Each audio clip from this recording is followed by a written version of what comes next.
Hello and welcome to PocketGamer.biz's weekly roundup of all the news. This is the news for the week ending the 2nd of August 2013. As you can see, I've moved from a very hot Shanghai to rainy Manchester, which is where we're based.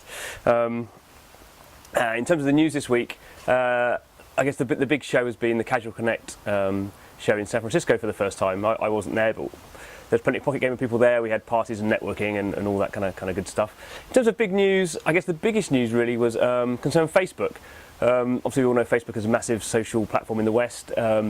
It's been getting into the distribution business for mobile games and apps over the last couple of months, and actually driving a lot of volumes, driving like 25 million downloads over the last quarter. Now it's kind of interesting kind of definition of what it's trying to do. So it's talking about it's going into the publishing business. I've written an editorial suggesting it may be going into the distribution business and suggesting there's quite a lot of difference between the two. But anyway, it's basically announced it's going to work with 10 partners to begin with, and it's kind of describe them as small and medium companies who don't have the money to be able to kind of take advantage of its big paid for distribution, marketing services, which sounds great, doesn't it? It's like Facebook's helping out these small indie developers who struggling to kind of find a foothold. Unfortunately, 3 of those companies are listed on the stock exchanges. So there's Gameloft, who are about a $300 million a year company. There's Gameville, who have just raised $50 million on the Korean stock exchange, and there's WeMade, another Korean company who do a lot of online PC games and just getting into mobile and have an enormously successful game called Windrunner on Kakao in Korea. So 30% of the games of the companies they're launching with are companies who can clearly spend this advertising money. So I've been poking a little bit of fun, but it's a certain amount of seriousness as well. I mean, if Facebook, I don't really care if Facebook wants to work with Gameloft, that's fine, but it can't really pretend it's working with small and medium indie developers if it's working with those kind of guys. I mean, some of the people it is working with are definitely small indie developers. They're kind of start-ups and haven't got money, so that's fine. But I guess we'll see where that one works, obviously because Facebook in the West at least is having an enormous amount of potential. But as I was kind of talking about last week, as in China last week, we were looking at some of the channel stuff going on in China. Some interesting news coming out about Tencent launching its WeChat games platform, which is WeChat is like a social messaging, mobile messaging platform in mainly China. They have some people outside China, but it's 400 million people using that platform. It's a bit, you can imagine it's a bit like a cross between Twitter and Facebook on a mobile.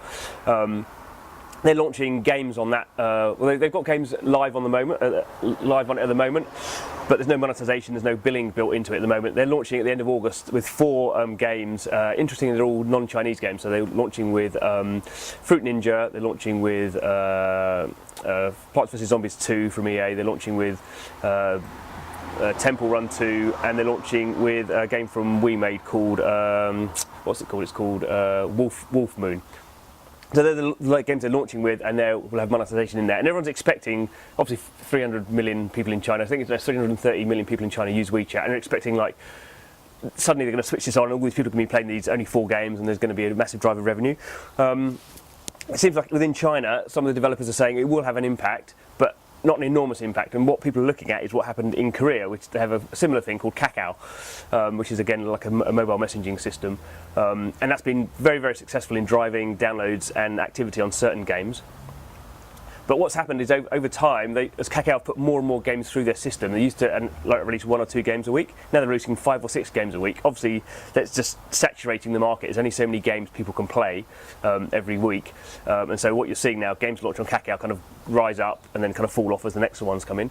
So I think it's kind of interesting in that context how Facebook does need to think a bit more seriously about, is it a distribution platform? Distribution just releases lots of games, doesn't really care who wins, it just knows it's going to have volume through distribution and releasing a lot of games, or is it doing publishing? So publishing is very different. Publishing is about a small number of select games and really looking for the hits. So for me, that's the kind of the interesting kind of dilemma, the interesting kind of a trend for the week.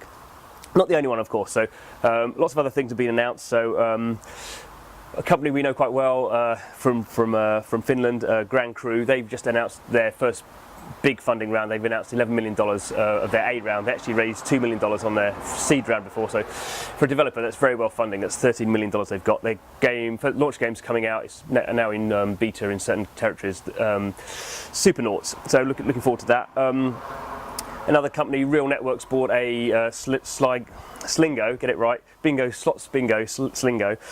They bought that company for $15.6 million. That's mainly more of a social kind of web platform game at the moment, but they're going to be pushing that onto mobile. And Kiwi Inc., which is a kind of small startup in San Francisco, has raised $9 million from Sequoia Capital and other companies. So we're still seeing kind of mergers and acquisitions and kind of investment going into developers, which is kind of interesting. Other interesting news, another kind of game we've been looking at on PocketGamer.biz for a while is The Drowning from DNA's Sweden studio. Scattered Entertainment is the studio name. The Drowning is a first-person kind of shooter. It's been in soft launch for a long time, 3 months in certain territories. So we're kind of talking to the kind of creator behind that, Ben Cousins. It's very innovative. It uses a different kind of control method, and he was talking about how they focused on the tutorial retention. That's what they looked at as their main metric to see whether they're having success. Gone live now. We'll be looking at that in the next couple of weeks to see kind of what impact it has, what money it's generating. Obviously, a game we know a lot about, Puzzles and Dragons, one of the top grossing games in the world. They just announced they've got 1 million users in America now. So the majority of their funding, of their revenue has been coming from the Japanese market, and they're up to like almost like $5 million a day on peak days, which is a phenomenal amount of cash. But now some of that, they haven't broken down where the percentage of revenue, but some of that now, probably maybe 5-10% is coming from the US audience. So that's a pretty interesting stuff. And a few of the kind of features that we look to do every week now. We have our Charticle, where we look at kind of the success or failure of a game. This week we looked at Pet Rescue Saga from King. It's kind of not had the same, I think it's fair to say it's not had the same kind of reaction. People seem to love Candy Crush Saga, they're a really big game. But looking at the numbers, actually, it's doing pretty well. So I guess the question is never write off King.com, and I think we're going to see progressively over time whether Pet Rescue Saga hits the Candy Crush Saga kind of heights. It's kind of hard to tell, but it's certainly doing great business. And then we have our Monetizer, where I look at the first 5-10 minutes of new games coming out. We looked at Despicable Me, Minions Rush in particular, and then the game again that's done very well in downloads. And again, it's kind of, I think you're seeing with a lot of these big companies now, they're not worried so much about getting into the charts, certainly top grossing very quickly. They're looking to kind of release stuff and kind of build it up slowly, and they're looking more long term, looking over 3 to 6 months to get in these charts. They're not looking for, I think previously people have been very much about bursting into the charts in the first kind of couple of weeks. I think we're kind of seeing a more longevity kind of approach, which is obviously much more sensible. So that's the news from PocketGamer.biz this week. Catch us next week.